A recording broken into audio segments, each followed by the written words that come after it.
la unidad número 3, que habla sobre efluentes. Vamos a ver el tema del concepto, a qué se refiere efluente, la clasificación, los tratamientos, ya sean primarios, secundarios o terciarios, y la desinfección que se deben hacer a los respectivos efluentes, ¿sí? Empezando con la definición. ¿Qué es un efluente? El efluente son aquellas aguas cuyas características originales han sido modificadas por actividades humanas a través de esas características que tiene esa agua, atraviesa por las rejillas que ustedes no sé si ven en sus casas, que cuando uno en la cocina o en el baño, esa agua que se va eliminando, van siempre en tuberías, en cañerías, y deben sufrir un determinado tratamiento. ¿Para qué? Para evitar una contaminación al medio ambiente y también al ser humano. Los efluentes se clasifican en 3 grandes grupos. Tenemos las industriales, las domésticas y las municipales. ¿Cuáles son las aguas residuales industriales? Son aquellas que resultan del desarrollo de un proceso productivo, incluyéndose a las provenientes de las actividades mineras, agrícolas, energéticas, agroindustriales, alimentarias. Cuando uno dice industriales, es decir, de todas aquellas establecimientos que generan mucha cantidad de agua y tiene que ser tratada esa eliminación del efluente. Otra clasificación, tenemos las aguas residuales domésticas. ¿Cuáles son aquellas? ¿Cuáles son? Son aquellas de origen residencial y comercial que contienen desechos fisiológicos provenientes de la actividad humana y deben ser dispuestas adecuadamente. Por eso, si ustedes ven, cuando cuando se realiza la construcción de una casa o de un establecimiento, siempre las tuberías, las cañerías van a ser distintas las que se utilizan en el tema de la elaboración de un alimento con aquella que es, por ejemplo, de los sanitarios, ¿sí? Porque tienen que ser un tratamiento diferente, porque el agua que yo voy eliminando va a ser con diversas sustancias coloidales o sustancias orgánicas que necesitan diferentes tratamientos. Bien, las aguas crudas, es decir, las aguas sin tratamientos, ¿sí? Las que se van depurando, contienen sustancias disueltas en suspensión. Y estas sustancias nosotros las tenemos que hacer análisis para evitar justamente la contaminación. Esos análisis o esos parámetros que se utilizan para poder determinar las características y las aguas residuales son los siguientes. Tenemos que ver el aspecto, la acidez, la alcalinidad, la cantidad de carbono orgánico total, el color, los compuestos tóxicos inorgánicos, los compuestos tóxicos orgánicos. Vamos a ir viendo una por una, como lo dice ahí. El aspecto se refiere a la descripción de sus características más apreciable a simple vista. Por ejemplo, agua residual que esté turbia, que tenga sólidos disueltos, que haya algo flotante y se pueda ver a simple vista. La acidez se debe a la presencia de ciertos ácidos minerales o también pueden ser orgánicos, o la hidrólisis sufrida por la existencia de sales de ácidos fuertes y bases débiles. La alcalinidad son aguas que contienen disuelto en ella algunos de los siguientes iones: carbonos ácidos, carbonatos hidróxidos. Cuando la alcalinidad se debe a la presencia de hidróxidos, se habla de aguas cáusticas. En este caso, tenemos que tener cuidado cuando se utilizan justamente muchos productos que pueden también dañar a las cañerías.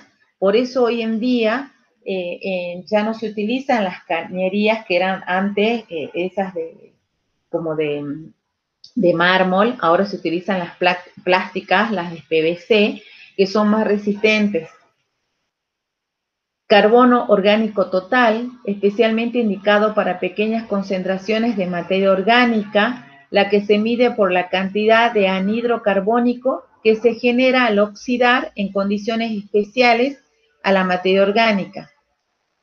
El color indica generalmente la presencia ya sea de sustancias disueltas o coloidales y suspendidas, como ser un color aparente. Compuestos tóxicos inorgánicos. Entre ellos se encuentran algunos metales pesados, por ejemplo el cadmio, el cobre, mercurio, el arsénico. Generalmente se hacen estudios de la cantidad que no tiene que tener, digamos, arsénico en el agua porque es muy tóxico para el ser humano. Ustedes saben que a veces tienen cáncer y generalmente estas aguas que contienen arsénico se encuentran localizadas, por ejemplo, en Santiago del Estero, en una población que se llama Tacopozo. Se hizo estudio, inclusive hay un trabajo de doctorado, de una tesis doctoral de la doctora Natalia Vilas Carreras, que ella justamente determinó la cantidad de arsénico que existen en esa población, como así también en Abrapampa, porque antes existía ahí, estaba una minera y que no hacían ese tratamiento del agua, que ellos, inclusive el efluente que uno eliminaba de esas industrias iba directamente al río y no se hacía ningún tratamiento. Es por eso que las personas que ustedes ya cursaron toxicología de los alimentos y saben que el arsénico produce varias complicaciones en la piel, en los pulmones, que generan a veces hasta la muerte. Compuestos tóxicos orgánicos, entre ellos los contaminantes prioritarios, tenemos la acetona, el veneno. Son compuestos, tenemos compuestos halogenados, pesticida, herbicida, insecticida. También a veces cuando no se hace un tratamiento o se utiliza, hoy en día, no sé si escuchan las noticias, que por ahí no está permitido el uso del furadán en las industrias agropecuarias, agropecuarias, especialmente en el tema de que lo utilizan en las frutas, en las verduras, en la siembra. ¿Por qué? Porque justamente se ha determinado que es muy tóxico y no se puede, ya no se debe vender ese producto. Pero existen todavía hoy en día en los lugares, en forrajeras, que lo siguen vendiendo.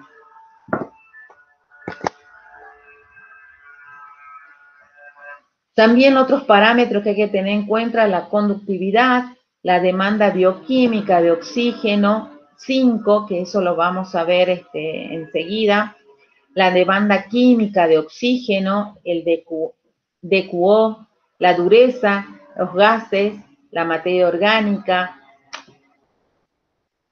Lo que se dice de conductividad es la capacidad de una solución para transportar una corriente eléctrica. Depende de la presencia de iones y de su concentración total, de su movilidad, valencia y de la temperatura. Las aguas residuales con sales, bases y ácidos pueden tener coeficiente de conductividad más alto que las aguas residuales con compuestos orgánicos que no se disocian en casi es nulo. Realmente cuando uno toma el pH, siempre toma, hoy en día existen instrumentos que automáticamente se hace el control del pH y la conductividad, justamente para controlar en qué condiciones está el agua que uno va a tratar, porque estos parámetros nosotros nos sirven para poder delimitar qué tratamiento físico-químico, o por ahí también pueden ser los fangos microbiológicos, que voy a utilizar justamente para poder obtener un agua que sea, que no contamine al ambiente. Bueno, después lo vamos a ver lo que es el DBO, el DQO también ya lo vamos a ver. Bueno, la dureza, los gases, la materia orgánica. También otros parámetros que hay que tener en cuenta son los materiales flotantes, aceites y grasa. ¿Por qué? Porque de acuerdo a la sustancia que se encuentran a simple vista, es también el producto que voy a utilizar, que también eso lo vamos a ver enseguida. Metales pesados, nitrógeno total, orgánico y amoniacal, nitritos y nitratos, el olor y otras determinaciones que por ahí se deben realizar cuando los valores de la materia orgánica son menores a 1 miligramos por litro. En ese caso se utiliza la cromatografía en gases y espectroscopía de masa. El pH y la salinidad. También existen los sólidos sedimentales, los sólidos totales, los sulfuros, la temperatura, la turbiedad. Entonces, como les dije anteriormente, son distintos parámetros que uno tiene que hacerle a ese efluente, porque de esa manera yo voy a tener un tratamiento de esas aguas, ¿sí?, que son modificadas por las actividades que uno hace en el caso de las industrias alimentarias. O sea, hago mucho referencia a la industria alimentaria. ¿Por qué? Porque teóricamente ustedes pueden estar en el área cuando trabajen, consigan un trabajo, pueden estar en el área en donde se realiza el tratamiento de las aguas. Por ejemplo, en los mataderos, que no sé si ustedes fueron al matadero que está en Río Blanco. Ellos, para poder habilitar un matadero, tienen que tener el tratamiento de las aguas residuales. En este caso, tienen dos, que ya lo vamos a ver enseguida, que tienen 2 piletones en donde se realizan los tratamientos, el primario y el secundario. Para esa manera, eliminar el efluente al río que se encuentra ahí cerca de donde está la industria y no contamine. Generalmente la Superior Unidad Bromatológica, SUNIDRON, realizaba los controles del DBO y el DQO, pero como se deben utilizar equipamientos que son costosos, hoy en día únicamente el DBO y el DQO lo realiza Agua de los Andes. Bueno, ahora lo que les voy a mostrar es el tratamiento de las aguas residuales. Ya veníamos viendo cuáles son, qué es las aguas residuales, la clasificación, los parámetros que hay que tener en cuenta y cómo es este tratamiento o el sistema de tratamiento de aguas residuales. ¿En qué consiste? Consiste justamente en diferentes procesos, ya sea físico-químicos y biológicos. Y la finalidad que tiene, y como le venía diciendo, es la eliminación de los contaminantes presentes en las aguas residuales. Entonces, que lo que le dije es de que el propósito principal es remover el material contaminante, que puede ser orgánico o inorgánico, ¿sí? ¿Y de dónde provienen esos componentes orgánicos e inorgánicos? De las partículas en suspensión o en las partículas disueltas. Entonces, en este esquema, nosotros les puedo determinar cómo es el tratamiento. El objetivo principal que tiene es de depurar un agua residual y esto se logra, como les dije, por tratamientos físico-químicos o biológicos o la combinación de tanto el físico, químico o físico, químico y microbiológico. Eso va a depender del agua que uno esté tratando. Y también de tener en cuenta que se utilizan insumos. ¿Esos insumos a qué se refiere? Es la energía eléctrica o reactivos químicos que darán en función de las tecnologías seleccionadas para integrar el sistema de tratamiento. Y en ese caso, el costo de operación también va a ser alto, ¿sí? ¿Por qué? Porque hay a veces tratamientos que no utilizo la parte eléctrica, únicamente utilizo algún compuesto químico que va a ser mucho más económico que utilizar el tema de la electricidad. ¿Qué es lo que pasa con esto? Cuando yo utilizo esos insumos, ahí se produce el sistema de un tratamiento en donde voy a tener residuos sólidos, que es el barro, o en este caso, como dice en el esquema, un lodo, y también voy a eliminar vapores que se extiende en toda la atmósfera. Y de esa manera el agua ya puede estar, está tratada y puede ser eliminada, ¿por qué no en el río? Porque está tratada. Entonces, como le dije, que hay que tener en cuenta para un tratamiento del agua residual el grado de depuración, es decir, de la cantidad de sustancias, ya sea disueltas o que se encuentre en la parte inferior, las características del agua, ¿sí? O sea, es decir, de los parámetros que vimos anteriormente y del costo que a mí me va a generar utilizar, ya sea la parte eléctrica o utilizar alguna sustancia química para el tratamiento.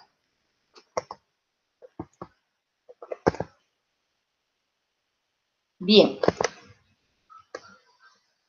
¿A qué se refiere un efluente industrial?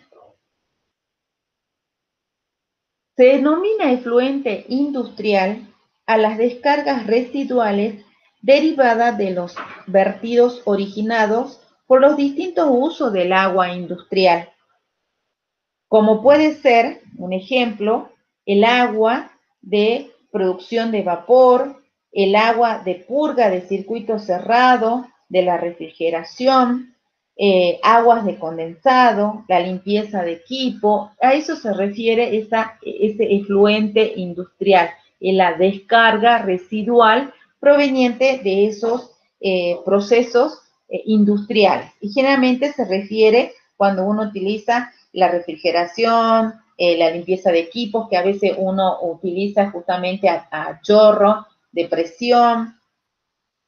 Y para determinar qué tratamiento hay que aplicar, se clasifican, tenemos las clasificaciones, como yo les dije anteriormente, que tenemos que tener en cuenta qué característica tiene esa agua residual que yo tengo que eliminar, ¿sí? Yo les dije que teníamos que tener en cuenta también las sustancias coloidales, las materias coloidales que se va a formar de acuerdo a la industria que voy a realizar el tratamiento del efluente. Tenemos Industrias con efluentes principalmente orgánicos. ¿Qué es lo que tenemos ahí? Como le dice en el cuadro, tenemos las industrias de las papeleras, azucareras, mataderos, curtidos, conservas, lácteos, fermentación, preparación de productos alimenticios, bebidas, en las lavanderías. Todo eso se concentra en esas industrias de efluentes principalmente orgánicos. Industrias con efluentes orgánicos e inorgánicos. Tenemos las limpiezas y el recubrimiento de metales, explotaciones mineras y salinas, refinerías y petroquímicas, fabricación de productos químicos, coquerías. ¿Por qué digo coquerías? Porque en otros países, por ejemplo Bolivia y Perú, que generalmente es la producción de coca, en ese caso ellos tienen que hacer un tratamiento porque el efluente que elimina es orgánico o inorgánico.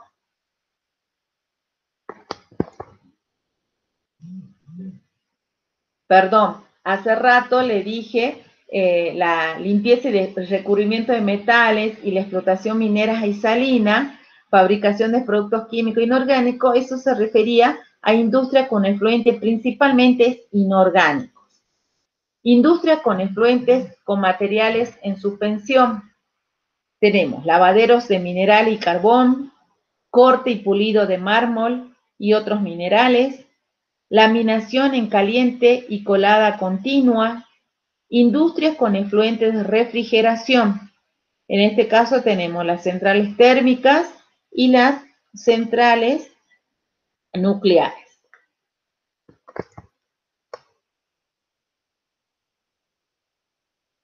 Los tratamientos de efluentes que se pueden realizar se clasifican, ¿sí?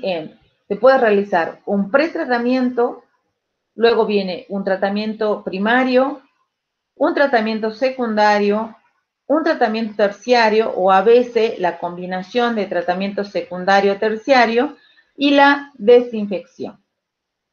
Los pretratamientos se pueden clasificar en el desbaste, el desengrasado, el desarenado o la homogenización. ¿Saben ustedes lo que es el desbaste?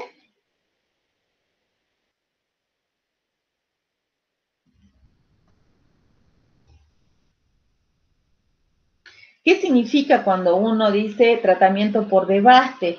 Significa que se utiliza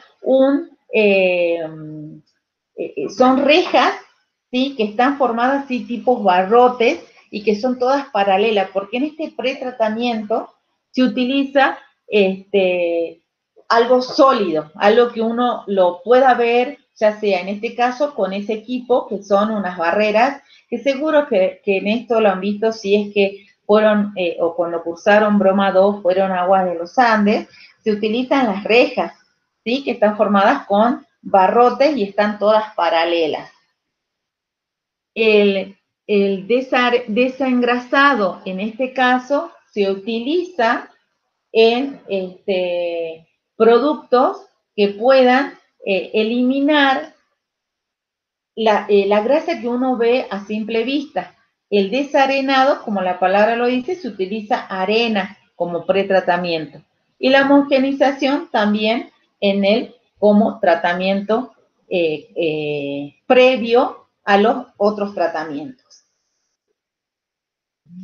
Entonces tenemos los tratamientos físicos, a veces son físicos, químicos o primarios, y los tratamientos biológicos o secundarios, y los tratamientos terciarios o avanzados, que pueden también, como les dije anteriormente, utilizar en combinación, ya sean los dos primeros, se juntan el tratamiento primario y secundario para hacer el terciario, o al revés, se hace el tratamiento primario y luego se realiza el tratamiento secundario y terciario en conjunto.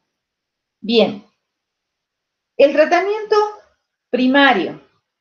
¿Qué es el tratamiento primario? Es un conjunto de procesos que el objetivo que tiene es la separación por medios físicos de las partículas suspendidas en ese efluente que voy a tratar. En este caso, se requiere la utilización de productos químicos o coagulantes. ¿Y cuál es el objetivo que tiene este producto químico o coagulante? Es de romper el estado de las partículas y de esa manera formar flóculos de gran tamaño que uno lo puede ver. Y de esa manera se descante más rápidamente. ¿Y cuál es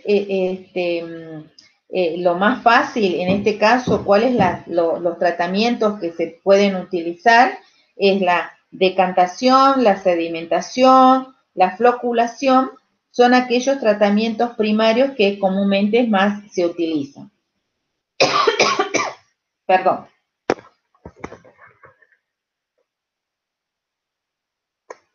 Bueno, esto es lo que le venía diciendo sobre los pretratamientos, los componentes a eliminar, que si ustedes observan, cuando yo le dije en el debaste se utilizaban rejillas, rejas, en este caso, por ejemplo, se utiliza únicamente un solo rodillo, ¿sí? Para ir eliminando las sustancias más, la sólida más gruesa, ¿sí? Por eso se hace este pretratamiento.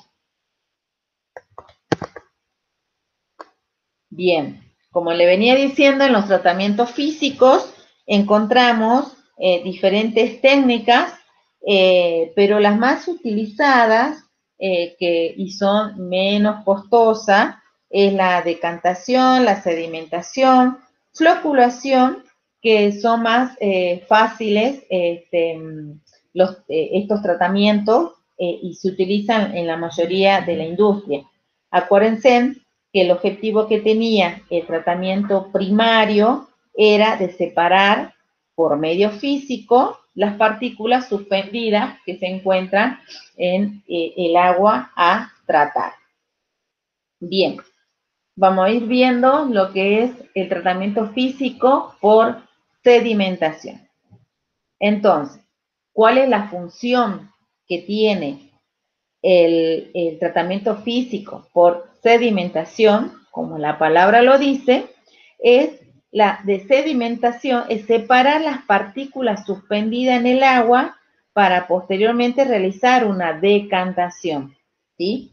La decantación vendría a ser un tratamiento secundario. En este caso, una vez eliminada ese mineral sólido que se encuentra en el agua, eso se deposita en un depósito, ¿sí? Donde tiene, o sea, una sedimentación.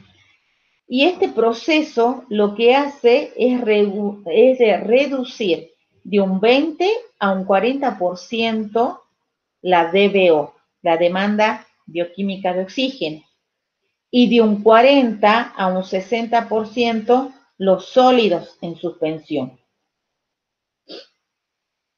¿Qué es lo que pasa con la flotación?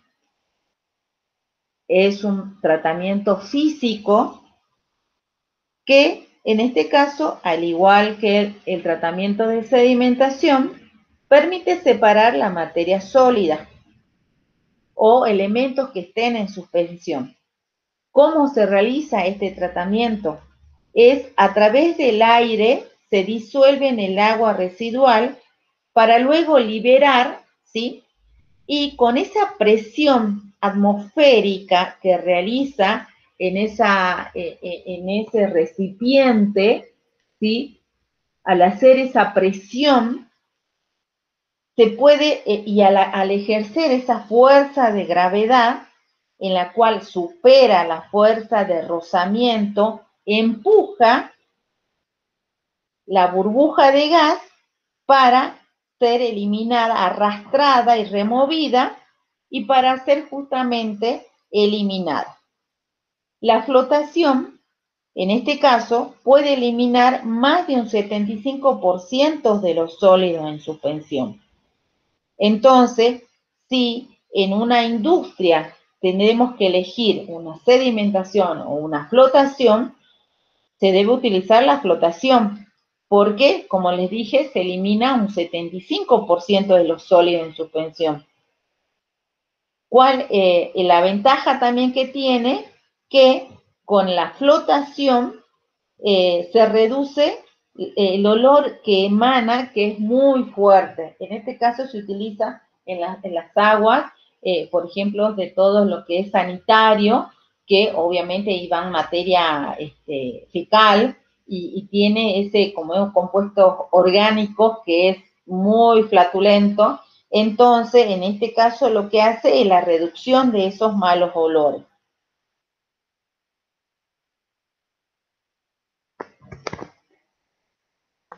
También tenemos, en el caso de tratamientos físicos, la filtración.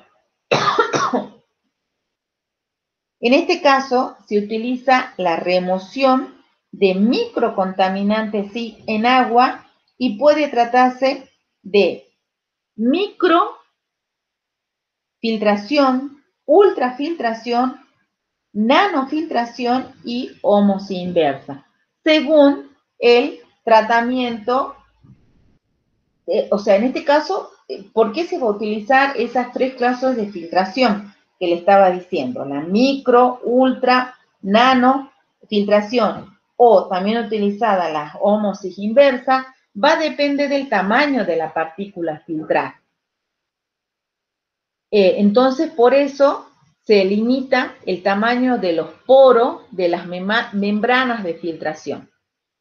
Entonces tenemos, según el tipo de funcionamientos, pueden ser continuos o semicontinuos. Sentido del flujo durante la filtración, puede ser ascendente o descendente. El tipo de medio filtrante y configuración del lecho, de única capa, de doble capa, de multicapa, y el control del flujo, a caudal constante o a caudal variable decreciente. ¿Sí? Acuérdense, cuando ustedes, ¿qué tratamiento van a utilizar? En el tratamiento físico, tienen que fijarse todas estas características o clasificación que tiene el filtro, en este caso de filtración, porque de esa manera yo voy a poder determinar, o sea, voy a poder cumplir el objetivo que tiene la filtración, que era de eliminar las partículas que se encuentran en el efluente y dependiendo la sustancia coloidal es la filtración, o sea, es el tamaño de los poros de la membrana de filtración que voy a utilizar.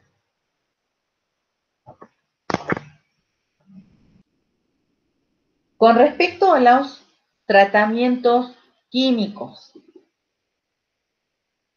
en este caso se utiliza compuesto químico, como la palabra lo dice, para lograr tener un agua más pura. Los más utilizados son la coagulación, tratamientos químicos por coagulación o tratamientos químicos por floculación. Los tratamientos químicos por coagulación consiste en añadir productos químicos o polielectroditos al agua que vamos a tratar. Pero antes de colocar estos productos, debemos ajustar el pH, que debe ser de menor a 6 o mayor a 7, nunca puede ser neutro. Esto altera las características superficiales de los sólidos en suspensión, de modo que sea más adherente a los poros y más adherente a los poros y de esa manera pueda precipitar. ¿Qué es lo que hace la coagulación? y con esto de agregarle estos productos químicos. Produce una floculación que provoca la aglutinación de los sólidos en suspensión. ¿Y qué me produce este tratamiento químico por coagulación? La eliminación de un 80% de los sólidos en suspensión. Acuérdense que cuando les dije de los tratamientos primarios, ¿sí? A ver, yo les dije que teníamos los tratamientos primarios que son físicos o químicos, ¿sí? Esos son los tratamientos primarios. Y cuando le dije que a veces se utilizan en combinación, ya sea físico-químico o por separado. Entonces, ustedes tienen que ver que en el tratamiento, por ejemplo, de sedimentación, decía que se reduce de un 40 a un 60% los sólidos en suspensión. La flotación era a un 75%. Y en este caso la coagulación elimina el 80% de los sólidos en suspensión, ¿sí? O sea que lo más conveniente en este caso es utilizar la coagulación. Con respecto a los tratamientos químicos, que es un tratamiento primario, tenemos también el de la floculación. ¿Qué es la floculación? Es la aglomeración de coloides cuando digo serían partículas, descargados que resulta de diversas fuerzas de atracción entre partículas puestas en contacto hasta alcanzar un grosor aproximado de 0,1 micra. O sea, ¿cuál es el objetivo que tiene que ustedes sepan el tratamiento? O sea, no es que tengan que saber todo el proceso, cómo se realiza la floculación, la coagulación, el filtrado, la sedimentación, la flotación. Lo importante es de saber cuál es la función, cuál es la función que tiene, cuál es el objetivo de utilizar estos tratamientos, ¿sí? No así de saber tanto todos los pasos, qué es lo que debo cumplir, ¿sí? Porque ustedes como bromatólogos no es que van a trabajar determinando justamente cómo está constituido, cómo se debe construir. No, únicamente es para saber qué tratamiento físico-químico o la combinación de ambos y que son tratamientos primarios, puede utilizar en una industria alimenticia. Como les decía que existen tratamientos secundarios o biológicos. ¿Cuál es el objetivo que tiene este tratamiento? Reducir el DBO, la demanda bioquímica de oxígeno, que se encuentra en las aguas residuales. En este caso, se emplean tratamientos biológicos, ya sean anaerobios o aerobios, de acuerdo a la presencia de microorganismos que sean en ausencia o en presencia de oxígeno. En este caso, encontramos los fangos activados y estanques de estabilización o laguna, que generalmente se denomina o generalmente ustedes lo van a observar cuando van, por ejemplo, por Perico, por el Carmen, que las industrias, que los agricultores tienen su propio estanque.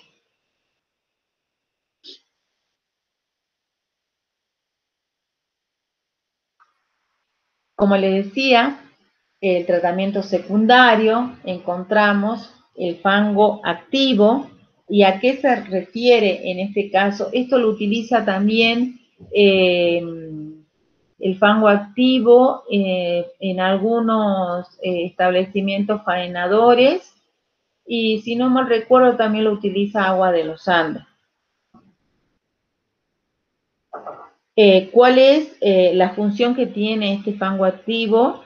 es bueno, un proceso aeróbico en el que las partículas gelatinosas quedan suspendidas en el tanque y reciben oxígeno.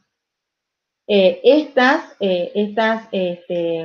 partículas gelatinosas reciben el nombre de floc, que están compuestas por muchísimas o millones de bacterias en crecimiento que aglutinadas por una sustancia gelatinosa. ¿Qué es lo que hace este floc? Absorbe la materia orgánica y la convierte en productos aeróbicos. Y por eso que se utiliza también para la determinación, como yo les dije, para la del DBO, y en este caso reduce la DBO entre 60 y a 85 grados centígrados. Tenemos también los estanques de estabilización o laguna.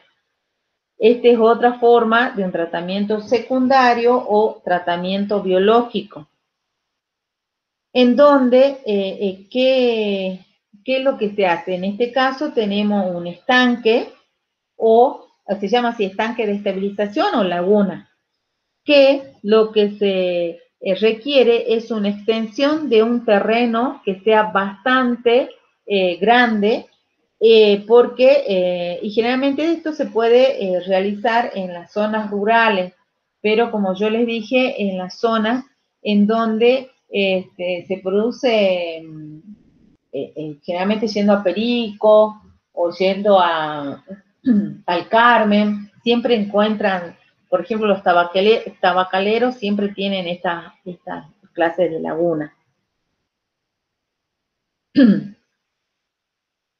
¿Cuál es la función que tiene esto? ¿En qué consiste? En donde en el fondo de esas lagunas se descomponen los sólidos, porque las condiciones son anaerobias, es decir, la ausencia de oxígeno.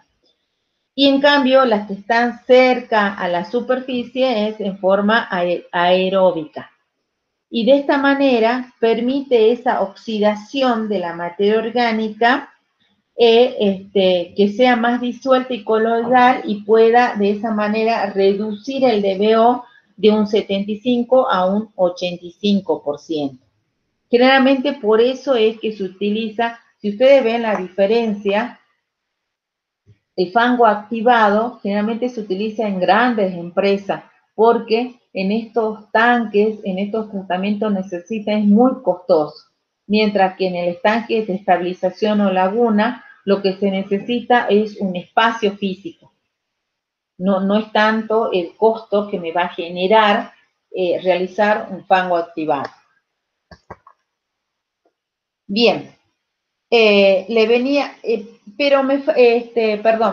diciendo cuando hablamos de los tratamientos secundarios o tratamientos biológicos, el tema del DBO, del DQO, pero ¿qué es el DBO? Por más que uno diga la demanda biológica de oxígeno.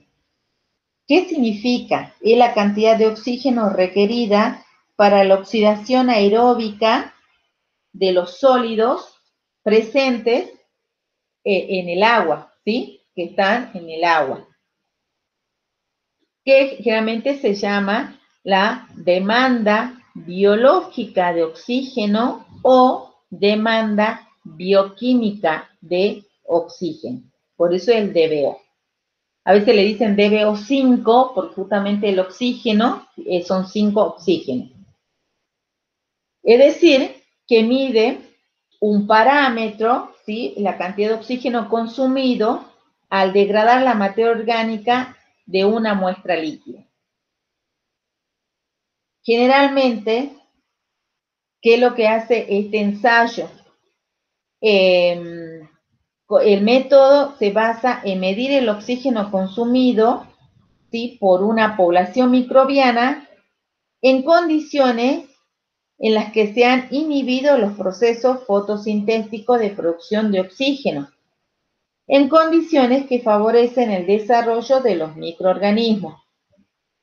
Para la determinación de este DBO, ¿qué es lo que se utiliza? Como lo ven ahí en la figura, se utilizan frascos especiales, no se puede realizar con cualquier frasco que a veces utilizan los frascos de mermelada porque son de vidrio, no, son frascos especiales para la determinación de DBO, que a veces son de vidrio o hoy en día encontramos en el mercado los de plástico, o sea, de PVC muy resistentes, que son de 300 mililitros. Y en la boca, no sé, aquí como ahí en esta parte, tienen un tubo de goma, ¿sí? O de vidrio.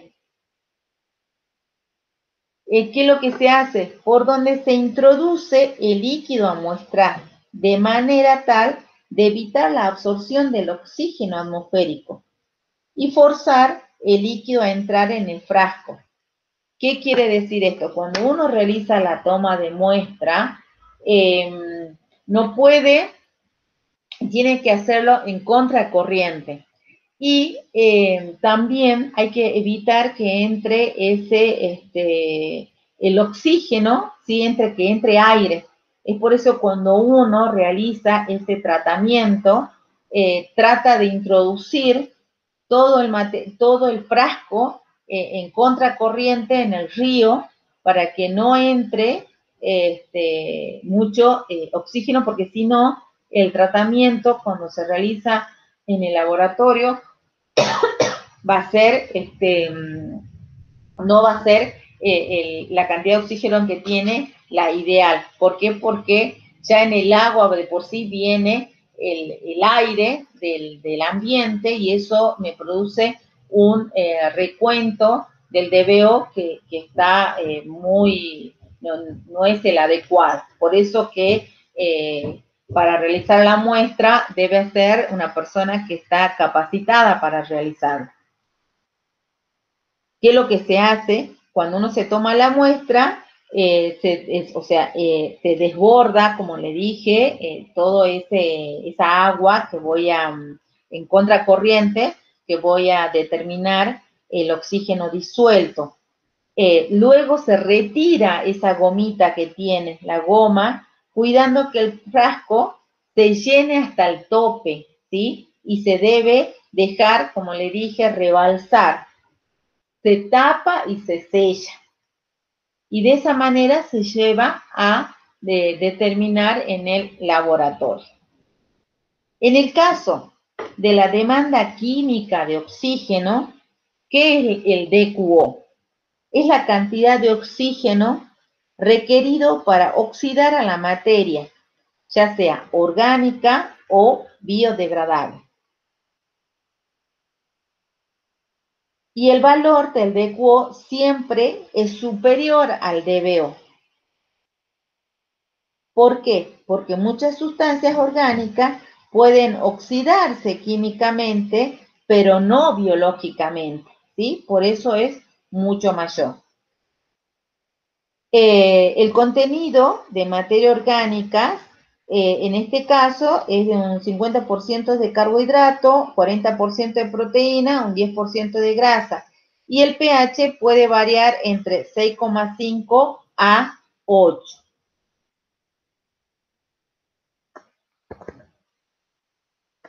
Bien, entonces también les comentaba que existen los tratamientos terciarios.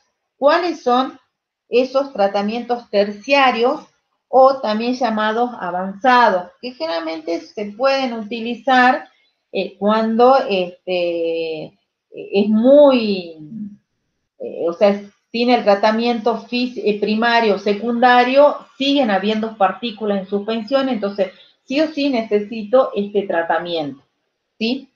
Entonces, ¿para qué se utiliza? Se aplica para la eliminación de contaminantes específicos que no han sido eliminados en el tratamiento primario ni en el secundario.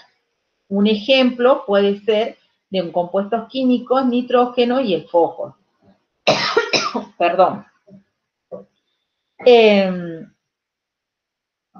Y bueno, en estos tratamientos tenemos los tratamientos por ósmosis inversa o por la diálisis. Generalmente, como les volví a decir, que en estos tratamientos no se utilizan mucho en la industria alimenticia, pero es para que ustedes tengan conocimiento, ¿sí? Que existen, porque también son muy costosos. Y también, ¿se acuerdan cuando yo le mostré todo el proceso de cómo se debe realizar ese tratamiento de los efluentes en la industria, en los efluentes industrial? Teníamos un pretratamiento, luego teníamos los tratamientos físicos o químicos, o también llamado primario, los tratamientos biológicos secundarios, los terciarios o avanzados, y teníamos el tema de la desinfección, ¿sí? Para poder cerrar este circuito y obtener un producto que sea, ya sea, por ejemplo, para tener el agua potable, ¿sí? Usted esa agua de los Andes, utiliza el agua de los ríos y se tiene que hacer estos tratamientos para que nosotros tengamos un agua que no sea contaminante. A veces, si ustedes, cuando hay un crecimiento del río y no se hace una buena tratamiento del efluente, a veces el agua cuando dice, no, está de color marrón o no tiene mucha turbidez, bueno, es porque algo está pasando en el proceso de tratamiento del efluente, como así también puede ser en el proceso de la desinfección, ¿sí? Que en este caso se pueden utilizar la ionización o la radiación UV, pero como lo ven y en la figura, estos son procesos carísimos. ¿En qué consiste la ozonización? Es justamente, como les dije, una desinfección del agua a bajas concentraciones y el tiempo de exposiciones es muy corto. Y en el caso de la radiación UV, o también llamada radiación ultravioleta, es justamente el método de desinfección que es empleado en el agua, en el tratamiento del agua, y su efectividad va a depender de las dosis aplicadas. Generalmente se utilizan, la longitud de onda se encuentra en un intervalo de 250 a 260 nanómetros. Y esto lo que hace es la inactivación de la célula de los microorganismos y de esta manera afecta su capacidad de reproducción y de infección. Pero si nosotros aplicamos una dosis menor, no tiene tanto efecto, ¿sí? O sea, una dosis menor es decir, que tenga que tener esas ondas de longitud de 250 a 270 nanómetros, no daña al microorganismo y sigue estando presente. Ya empezaron a... Bueno, de todas maneras, ya voy a ir terminando. ¿Por qué entonces todo el tema de efluente? ¿Por qué es que ustedes tienen que saber? ¿Por qué existen tratamientos? ¿Cuál es la función que tiene la utilización de los tratamientos? ¿Cómo es el proceso de la destrucción o del sistema de efluente? Todo esto es para justamente poder cumplir con la ley que es sobre la Ley General sobre el Medio Ambiente y Recursos Naturales. Esta norma establece o es para la conservación, protección, mejoramiento y restauración, ¿sí?, de las aguas, del medio ambiente y recursos naturales, asegurando su uso sostenible, declarándolos de interés nacional. Es por eso que lo primero que cuando uno habilita industrias